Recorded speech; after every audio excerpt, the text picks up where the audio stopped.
चीन के मोर्चे पर भारतीय सेना अब एक नया मास्टर प्लान तैयार कर रही है। ये मास्टर प्लान है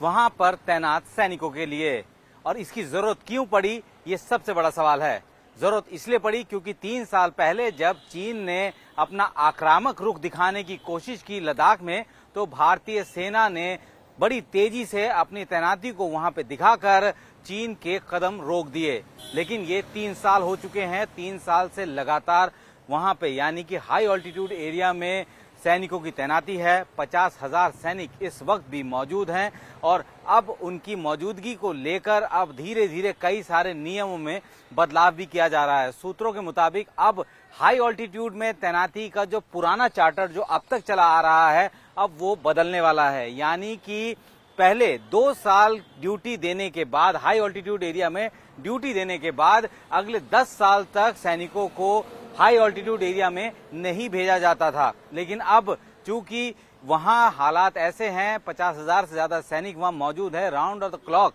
लगातार जो है वो निगरानी कर रहे हैं और मुस्तैदी से वहां पे डटे हुए हैं। तो ऐसे में अब सेना की कोशिश है कि जो ये जो डिप्लॉयमेंट का चार्टर है उसको बदला जाए, और उसके लिए बाकायदा एक स्टडी भी की जा रही है। क्योंकि हाई ऑल्टीट्यूड एरिया और सुपर हाई ऑल्टीट्यूड एरिया में सबसे बड़ी दिक्कत होती है मौसम। सबसे बड़ा दुश्मन वहां पे मौसम है, और उससे निपटने के लिए भारतीय सेना पूरी तैयारी करके रखती है। लेकिन अब जब बहुत फ्रीक्वेंटली वहां पे मौजूदगी होगी तो जाहिर सी बात है कि दिक्कतें भी पेश आ सकती है। लिहाजा अब लगातार भारतीय सेना उस पर स्टडी करा रही है कि ज्यादा दिनों तक अगर हाई ऑल्टीट्यूड एरिया में किसी की तैनाती होती है या पर्टिकुलर कुछ टाइम के बाद, यानी कि अभी तक टाइम था कि 10 साल के बाद फिर तैनाती होगी, लेकिन अब ये देखा जा रहा है कि अगर कम समय में अगर तैनाती हो रही है तो किस तरीके का असर सैनिकों के शरीर पर पड़ सकता है। तो उसको लेकर एक स्टडी तैयार की जा रही है, और स्टडी उम्मीद की जा रही है कि जल्दी ये स्टडी पूरी होगी, और उसके बाद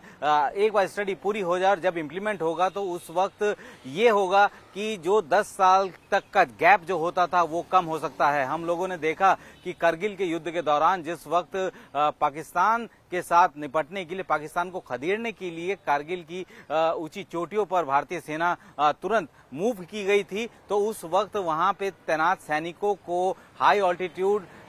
के लिए पूरी तरीके से तैयार भी नहीं थे, क्योंकि वो सडनली वहां पे तैनाती हुई थी। लेकिन उसके बाद से इस बात पर ध्यान दिया गया कि हाई ऑल्टीट्यूड एरिया में ट्रेनिंग को ज्यादा बढ़ाया जाए। अलग अलग तरीके के वॉरफेयर स्कूल जो है उसको भी ओपन किया गया, और अब पिछले 3 साल से जब से तैनाती लद्दाख में है, वो अब ये साफ कर रही है कि अब तैयारी जो है भारतीय सेना की वो लगभग पूरी हो रही है कि अब वैसी स्थिति नहीं आएगी कि हाई ऑल्टीट्यूड एरिया में तैनाती से पहले और तैनाती के बाद भारतीय सेना को सोचना पड़े। क्योंकि अगर हाई ऑल्टीट्यूड एरिया की हम लोग सिर्फ बात करें तो हाई ऑल्टीट्यूड एरिया को जो है 3 अलग अलग वर्गों में बांटा गया है। 9,000 फीट से हाई ऑल्टीट्यूड एरिया स्टार्ट होता है, जो कि 12,000 फीट तक, जिसको कि स्टेज 1 बोला जाता है। उसके बाद 12,000 फीट से लेकर 15,000 फीट तक स्टेज 2 कहलाया जाता है, और 15,000 से ऊपर जो भी होता है उसको स्टेज 3 या फिर सुपर हाई ऑल्टीट्यूड करार दिया जाता है, और उसी हिसाब से एक्लिमेटाइजेशन भी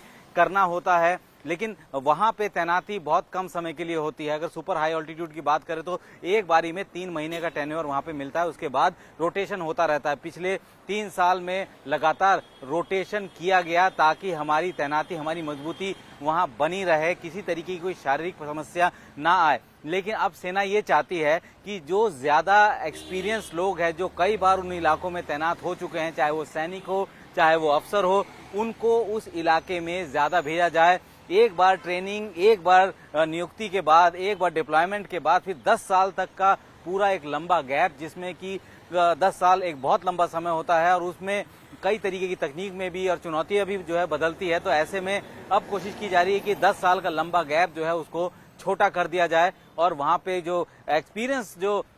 सैनिक है उनकी बहाली, उनकी तैनाती लगातार की जाए। तो इसको लेकर अभी एक स्टडी चल रही है, और उम्मीद जताई जा रही है कि स्टडी जल्दी पूरी होगी, और उसके बाद